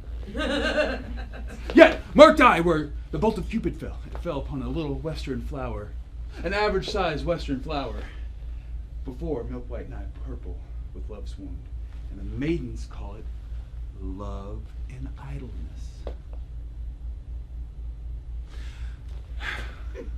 Fetch me that flower, the herb I showed thee once. The juice of it on sleeping eyelids lay will make man or woman madly dote on the next live creature that it sees. Fetch me that flower, and be here a Leviathan can swim a league. Go. Having once this flower, I watch Titania as she sleeps, not in a creepy way. The liquor of it, I will drop it in her eye. And the next live thing that she sees, the next live thing that she sees, be it lion or bear, wolf or bull, no, that's not you, meddling monkey or busy ape, she shall pursue it with the soul of love. Who comes here? I am invisible.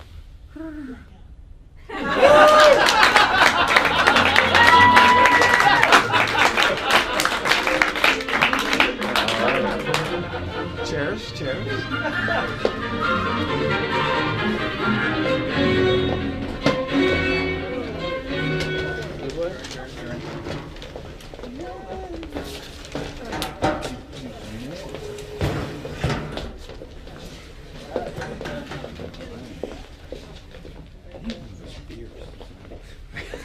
Can we get a beer? I need a beer. We need a beer up here. I'm stuck behind here. You guys made it too close. Come sit. Do we have enough seats? Yeah, we should, right? 10? Math in public, we started with 10. No, wait, I thought I don't think anyone wants a beer. Beer? Oh, right over there. Anyone else? Thank Thank you, Sean. You're welcome. Oh, by the way, I just want to say this is about love. Hans and I were married on Valentine's Day.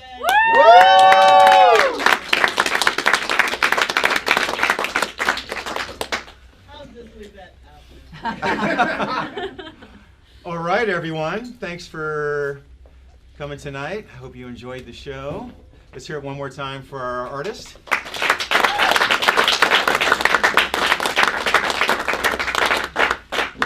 So, fire away. Yep, pressure's on you now.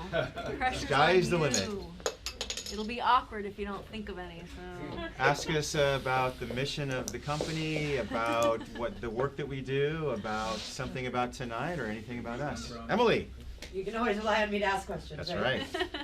So, given that the themes tonight were about love and peace, and that all of you have experience in being trained for war, what I was curious about, and I'd love if everyone said a little something, is how does your experience in the military specifically affect how you view, not just like romantic love, but the concepts of love and peace? How has your time in the military impacted how you think about those concepts? I think about it a lot. I'll go first. I think about it a lot. My military service deeply impacted my perspective and my viewpoints, and it greatly influences my art now. It's something that I meditate on and am very fascinated with, because I think that we have outdated archetypes of strength and power and who gets to have that power. And I believe it's very clear that it's not serving us well. And so for me, I try to take the lessons that I learned in the military and the darkness that I saw and continue to see, and try to convert it into teaching people, you know, and myself, a kinder, more compassionate way of living, because it's what we deserve, it's what we need, and somehow it's not always what we value. So trying to change those values. That's what you fight for, right? Well, I will say this, sometimes if done well, an environment done well, I found that it helped me love more because of all of these perfect strangers. When you know, sometimes it's the first time somebody's ever been away from home. 17, 18, 19, you don't know much, and the thing is you don't know what you don't know. You think you know everything, and you don't. And you're all shoved together, homesick, lonesome, again, not knowing much, you're easily influenced. You're also a sponge, and you're afraid a lot of the times, and so this is the time where you get to choose what kind of person you're going to be. And so it put me in a position where I had to choose love sometimes when it was difficult. Or, you see this person messing up, and you know how the issue with messing up is in the military. It's going to be a problem, and it could be easily a problem for the entire community because of the actions of one. And so all of a sudden you're putting aside your own personal issues with the person to help them out, to save them from themselves if necessary. Out of love and care for them, even when they're not cognizant of what they need or whatever it is. And so I found later in my regular job that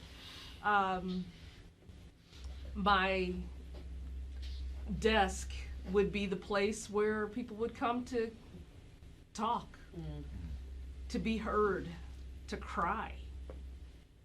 And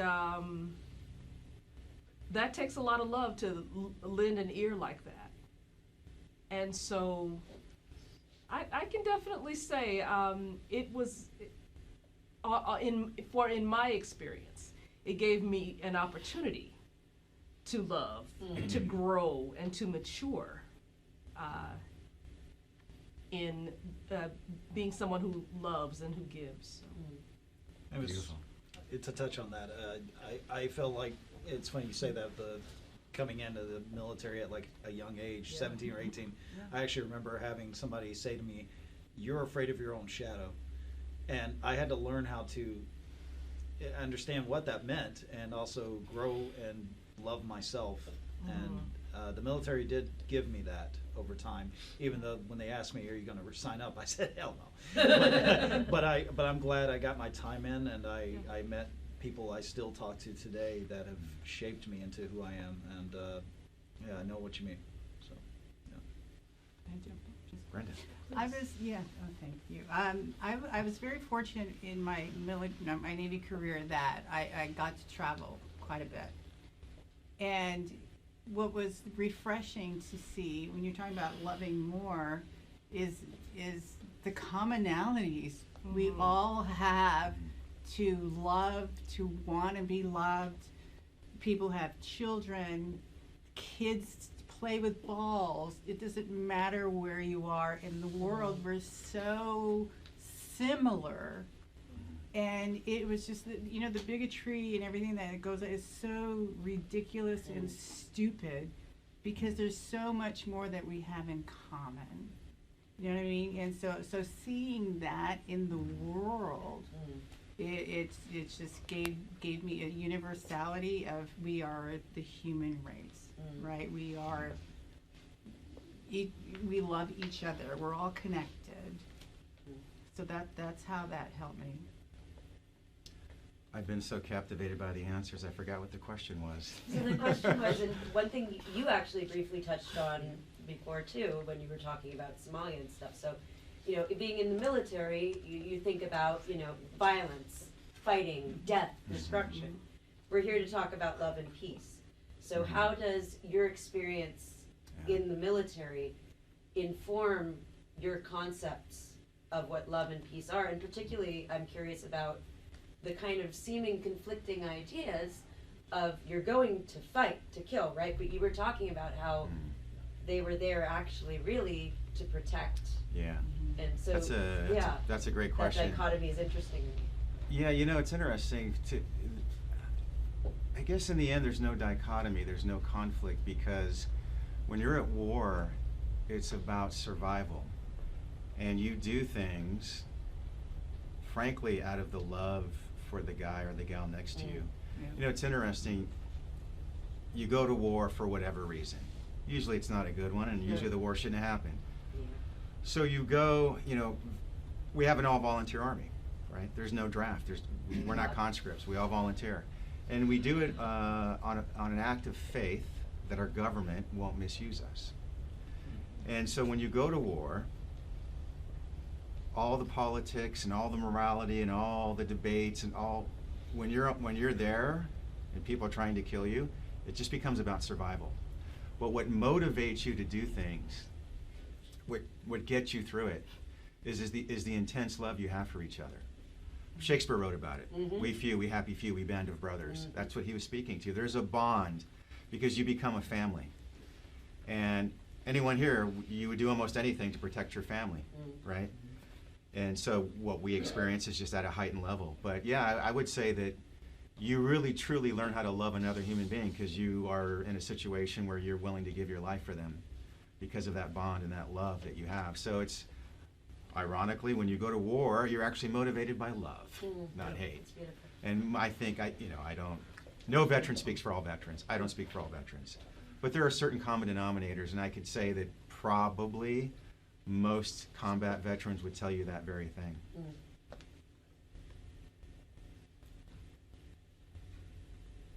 You should write that. You should. It's being recorded. You should write that. Does anybody else want to touch upon that, or should we go on to the next question? What's your question, John Duffy?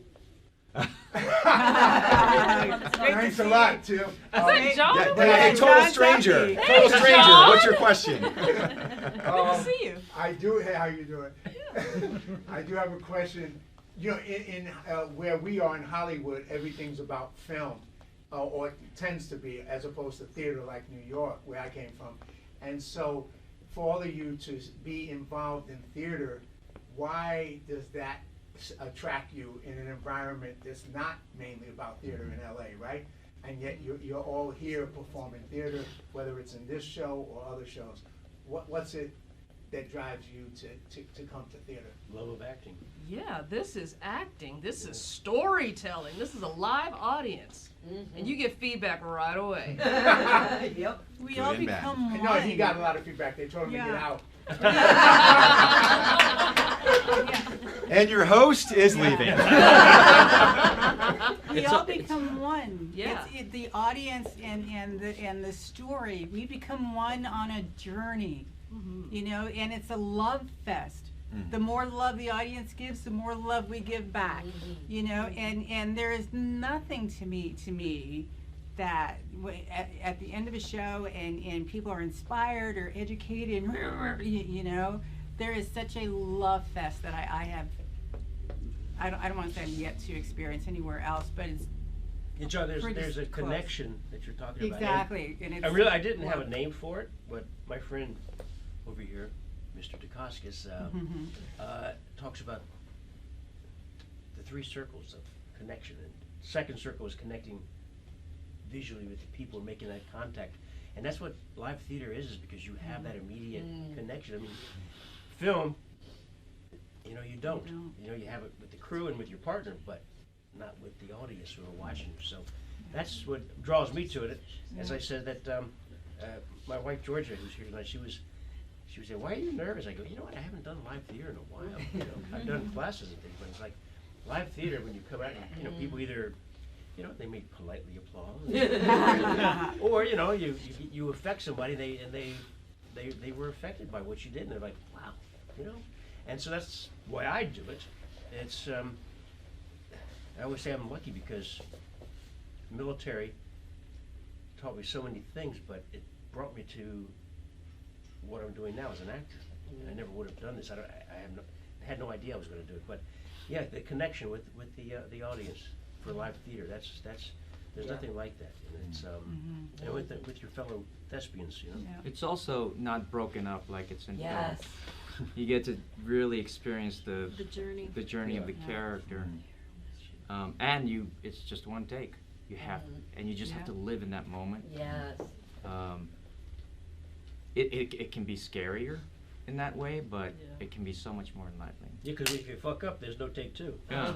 And we fuck up in life all the time, so how do we keep going? I know for me personally, it's increased my ability as an actor exponentially. Like, there's nothing like theater comparatively. And I love film, but you're right. It's you fuck up on stage, that's it. You know, and with film, you can just cut, get another edit, and you just can't do that. It just makes you want to do better, in my opinion, and just I love being able to go on stage and have that long memorization of like Shakespeare or whatever, and you just can't do that with film. So yeah, it's hard. It's hard with Shakespeare when you go up on your lines because you can't just make shit up. No, cannot improvise. No, unless you can do it in iambic pentameter. I love the idea that on stage you have the opportunity to constantly work on the character. Come in with certain ideas about the character. Night one, you learn something, you feel something, the audience reacts a certain way. You find something that you hadn't discovered about the character. And you get to do that. And every night you get to build that character. But what you started with, it's not what you finished with. By the time the show closes, if you're blessed, with at least a 6-week run, where you started with that character and where you finish, it's probably like night and day. And that's the beauty of it. And you don't have that opportunity in film. You get to work on one character night after night and find different nuances and flavors and layers That's a beautiful thing. I think you can't. Do you ever get that empty feeling after it's done? Yeah. You're just like, Yes. what do I do now? Oh, it's the worst. I was It's the gonna worst. say, I think part of it that I like is like the other side of it, where every audience is different. You get different reactions. Like there's a different laugh, there's a different like chuckle, or just like different things the audience does that you can literally feel kind of from your, I don't know, just being present. So, yeah. And one last thing, when people are talking about screwing up on stage and it's live and all, but there's a trust with the other actors. There's a trust there. You know their lines, they know your lines, and if you flub up or whatever, they're right there. You know, and the show keeps going, and there's a trust there if you do become a family. Well, just as an audience member, I just want to say it was fantastic tonight. You definitely touched me, all of you. I was very impressed. Thank you so much. Thank you. All right, I'll add something to that. There are only 2 times in life where I truly felt in the moment. Combat and being on stage. Another question. Yeah, could you, I don't know if all of you want to do it, but whatever, could you walk us through your preparation process for this night, and like maybe like just talk about you know, what went into these stories for you, and how you chose them? I actually got to audition with this piece for a different play. Okay. And that gave me an opportunity to just practice, and you know, besides the usual at-home memorization, but I loved being able to just get in front of strangers and just try it out and keep making fixes to it. Yeah, that was what I did. My hardest part was not the 2 monologues, because I'd had this from years ago when I was first getting into acting, but my story changed so many times. It's like, how do I tell a 3-minute story and then make it interesting and make it whatever? And that's what was kind of screwing me up, because how do I pull these together? In the last monologue, I wasn't going to do tonight, but it was true. I told the story about Ian McKellen and acting Shakespeare, and it just hit me with, oh, okay, you know, this is how I'll tell the story then. You know, I'll cut out all the other superfluous bullshit that, you know, about me, and it made more sense for me. So, but yeah, I was nervous about it, because it was like, how do you want to tell something that's interesting to the audience, that's true about yourself, hopefully, and how acting had affected my life. So and then I just kind of had the 2 bookend monologues and had to fill in the middle. So for me, it was just the headache of trying to write it in my head until it made sense. And then when I finally hit it, was funny today. Today was like when it, about 4 hours before I came in here, it kind of hit me. This is what I'm gonna do. Because before I was like, oh fuck, what am I gonna do? Yeah, I'm gonna come in here like. There was no rehearsal, by the way. Remove him. Right. You know? There was no rehearsal. We just showed up tonight. So yeah, there's no rehearsal. We ran it right before the show. But, Mine was written. This is for any veterans in the room. There's a program called New Musicals Inc., and they partner songwriters up with veterans to write your story. Please tell me you're going to do a full performance of this and tell us where we can see it. Thank you. Shannon, Jesus Christ.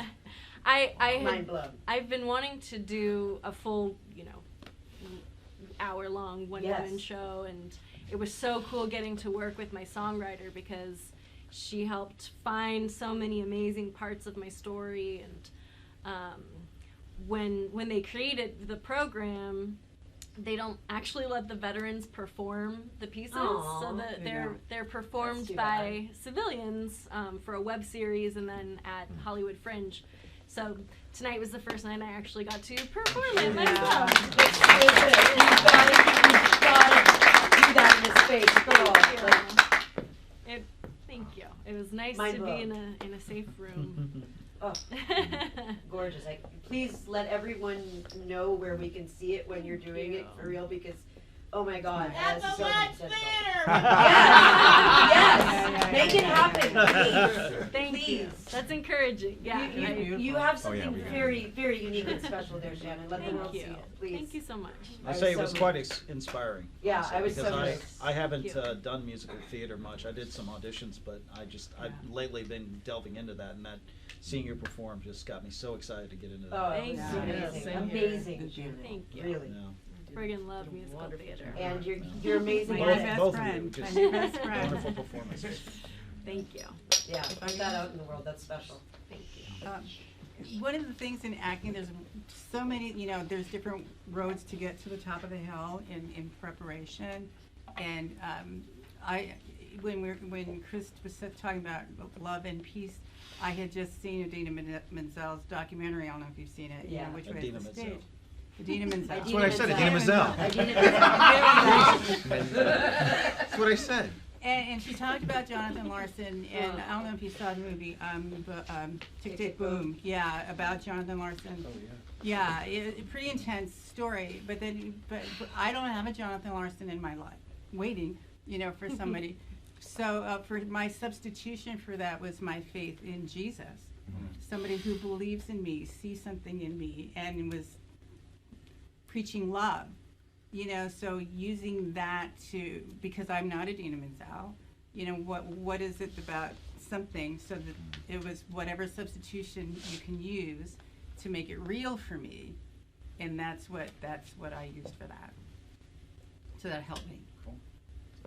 We have time for one more question. Mark Cassius, what's your question, sir? Hey, total stranger, what's your question?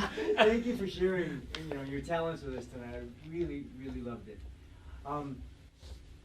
If you could go back in time, now, right? You, right now, with your life experience, acting, military, if you can go back to that moment, right before your younger self signed into the military, what would you say? Run! Well, I already know. For me, it was the best decision ever made. Yeah. Me too. Me too. Me too. Do it again. I wouldn't go that far. However, Rough ride. no regrets. You have to be grateful for all the lessons that I've learned along the way. The bonus is bullshit. That's what I would say. I didn't get a bonus. I'm saying it was the best decision I ever made because I was at a point where it was a fork in the road. And making that decision changed my life. Actually saved my life. Because the path I was headed down was not one that was going to allow me to be here present to speak to you right now. So making that decision helped save my life, and it gave me an opportunity to understand just how precious life is, and how it's like time. Time and life, both of them are very precious, but we spend them like it's forever.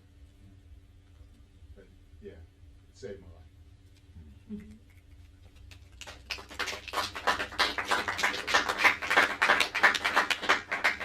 I would say buckle up. Yeah. It was good, but it was rough, and I grew up really fast, so it was good. It's brought me here. Yeah. It's not going to be like Top Gun. Mine was a little like that.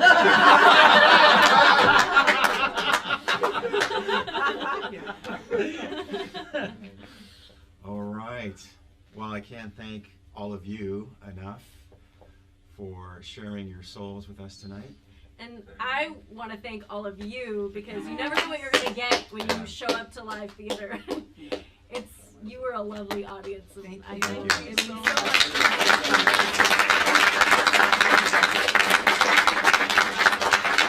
So, One more thing. right. To Go ahead. Chris,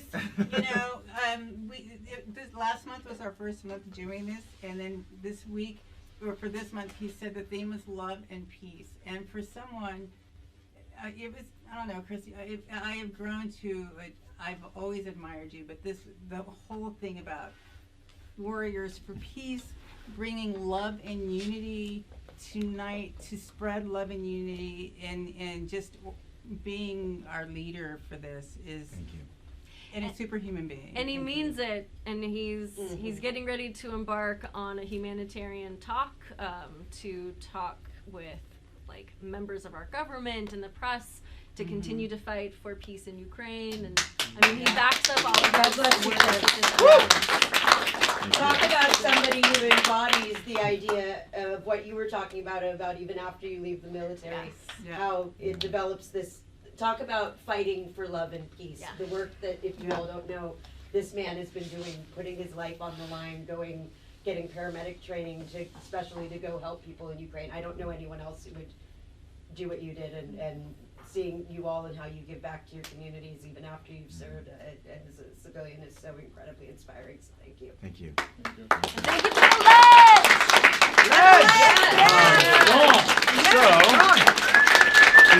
Lids! Before anyone goes anywhere, right across the street is a restaurant called the Dresden, and we are going to go there. Join us for a drink. Thank you, everyone. Oh, yes. March 2nd, we're going to have another show, Veterans Voices, right here. Another show, and also for everyone who gave to the Lids, thank you. But there's also another thing up here where you can also give to Warriors for Peace. So go and use that code and give it to them. Give till it hurts. Thank you, Sean. Thank you, everyone. Oh, yeah, group picture.